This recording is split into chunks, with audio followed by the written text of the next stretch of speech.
Yo yo yo! Salut les turfeuses, salut les turfeurs, bienvenue pour un nouveau pronostic de Benoît Requin. Ok, place au pronostic du quintet du dimanche 2 juin direction Chantilly pour le prix du Jockey Club. Plat 2100 mètres, 14 partants Carlas et non partants.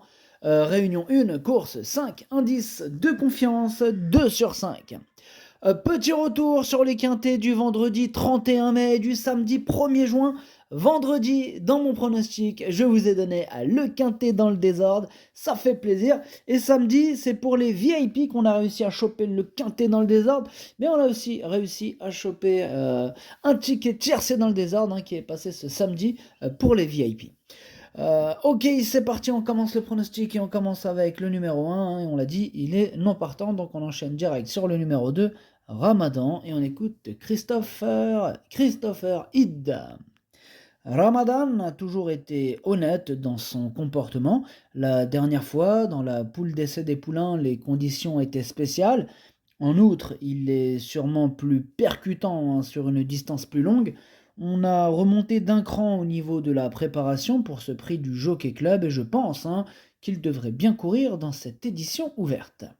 Ouais, elle est ouverte cette édition, c'est le moins que l'on puisse dire. En tout cas, ce numéro 2 me plaît bien, mais je le garde dans toute fin de combinaison. On passe au numéro 3, Gracian Storm, et on écoute le manager. Gracian Storm ne fait que progresser. Il a effectué une belle rentrée dans le prix de Guiche, où la distance était certainement un peu courte pour ses aptitudes. Il a montré qu'il était capable de s'adapter au profil de Chantilly et surtout d'accélérer. Le terrain lui est indifférent, tout comme Arrow Hill et Wahdan, il est perfectible, mais tous trois arrivent à point nommé pour cet objectif. Bon, il parle des trois, mais il n'y en a plus que deux, parce que le 1 est non partant. Enfin bref, ce numéro 3, je ne l'ai pas retenu lui par contre, mais c'est lui le chef et le capitaine de ma petite liste des possibles casseurs de tickets repérés, attention. On passe au numéro 4, First Look, et on n'aura pas les commentaires de l'entraîneur. En même temps, c'est André Fabre. Lui, les commentaires, on peut toujours les attendre. Voilà. Donc, il est parti pêcher tout seul, amuse-toi bien. Bref, ce numéro 4, pour le coup, lui non plus, je l'ai pas retenu. Par contre, c'est lui mon gros regret. C'est lui mon cheval de complément. Cas de non partant, attention possible, cassage en vue. On passe au numéro 5, Dollar Index, et on écoute Mathieu Brasme. Dollar Index n'a peut-être pas tout montré les 2 dernières fois car les courses n'ont pas été rythmées et il était un peu fâché sur son morse. Récemment, cela l'a pénalisé d'avoir consommé tout le parcours dans un terrain exigeant. J'ai hâte de le voir dans une épreuve rythmée. On y va en tant qu'outsider, mais le lot est ouvert et on a le droit de tenter notre chance. Le terrain ne le gênera pas. Et ouais, et qui ne tente rien n'a rien donc, il faut bien tenter sa chance. En tout cas, ce numéro 5, pour ma part, je ne l'ai pas retenu, j'en ai préféré d'autres. On passe au numéro 6, Mondo Man, et on écoute Joachim Brandt. Mondo Man a bien couru en dernier lieu, montrant une certaine classe. On a été coupé là, c'est... Il pète le feu à côté. Bon bref, on disait, alors, c'est là l'avantage, classe, voilà, il a une certaine classe, pardon, j'ai dû arrêter la vidéo, j'ai dû mettre pause. Donc, il monte encore de catégorie, je pense que la piste va être assez souple et cela va l'avantager. Il a un bon numéro de corde aussi et associé à un bon jockey. Il peut être un peu allant au début, mais s'il y a du train, ça va l'aider. Je pense qu'il va tenir, il est extra et va vraiment bien courir, c'est très ouvert. C'est très ouvert, nous dit Joachim Brandt, mais il nous dit aussi qu'il va bien courir. En tout cas, ce numéro 6, pour ma part, je ne l'ai pas retenu non plus, mais il est à l'arrière de ma petite liste des possibles troubles faits. On passe au numéro 7, Sunway, on écoute David Menuisier. Sunway est au top, bon, il a un numéro de corde satisfaisant et son jockey le connaît parfaitement. Il est très maniable et mieux avec des leaders que de faire le travail lui-même, comme ces derniers temps. On se déplace avec des ambitions. Bah moi, il me plaît bien ce numéro 7. Je pense qu'il peut faire un truc dans ce quintet. J'y crois et je le garde, mais plutôt en bout de combinaison par contre. On enchaîne avec le numéro 8, Look de Vega, et on écoute Yann Lerner. Luke de Vega est juste gagnant de Méden hein, et de classe 2, mais il montre un gros potentiel. Je crois que nous n'avons jamais eu la chance hein, de toucher un cheval comme lui. Mon père a entraîné Valvoreta et Anabablou, et quand on voit ce que fait Luke de Vega, on pense qu'il est de la trempe hein, de ces chevaux-là. Il a travaillé sur l'hippodrome cantilien la semaine passée, s'y adaptant bien.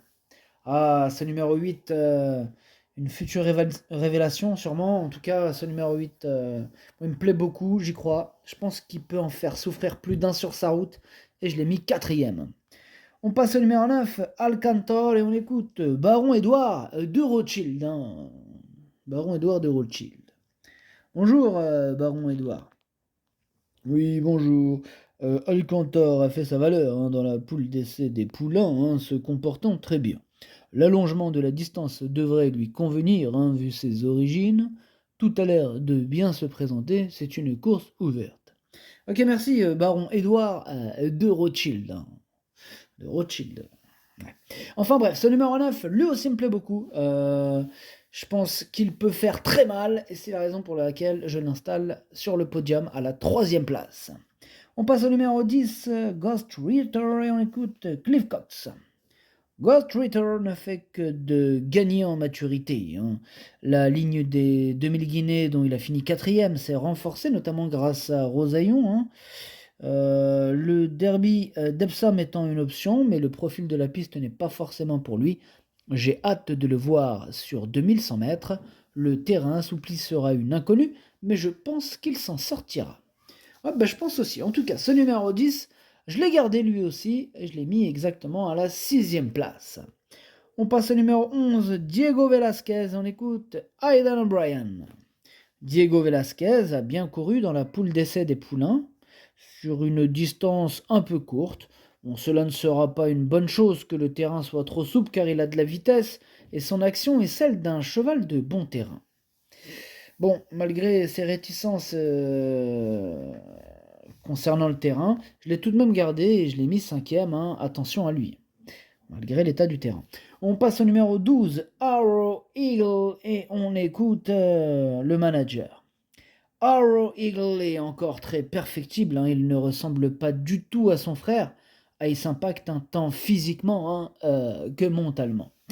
Il a mis du temps à s'enclencher, hein, montrant peu de choses à l'entraînement.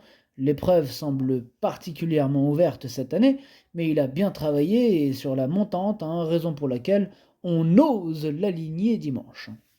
Ok, reçu 5 sur 5. En tout cas, ce numéro 12, pour ma part, je l'ai pas retenu, mais il est en plein milieu de ma petite liste des possibles troubles. Faites méfiance. On passe au numéro 13, Fast Tracker, et on écoute Henri-Alex Pantal. Fast Tracker est prêt, mais il a bien travaillé. Hein.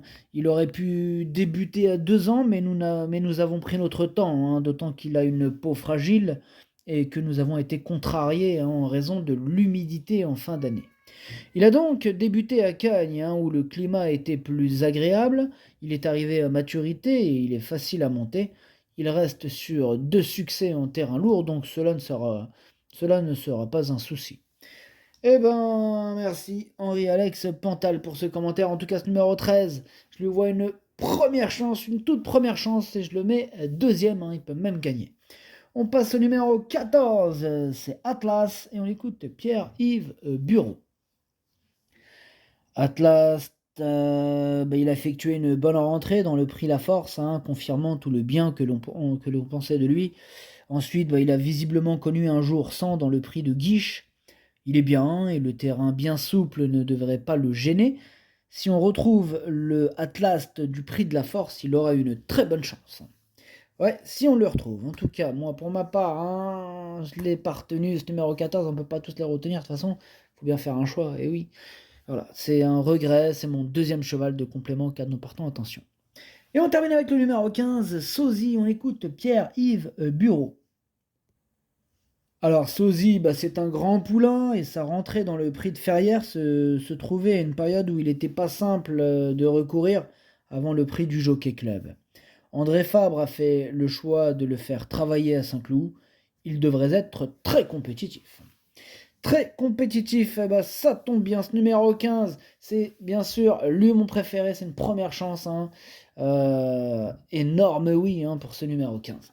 Le pronostic, ça donne 15, 13, 9, 8, 11, 10, 7, 2. Merci d'avoir suivi cette vidéo. N'hésitez pas à mettre un pouce bleu si la vidéo vous a plu. Pour accéder à tous mes tickets pour la course du Quintet, rendez-vous directement en description de la vidéo. À jouer avec modération. Bonne chance. Chopez-le moi. Ciao.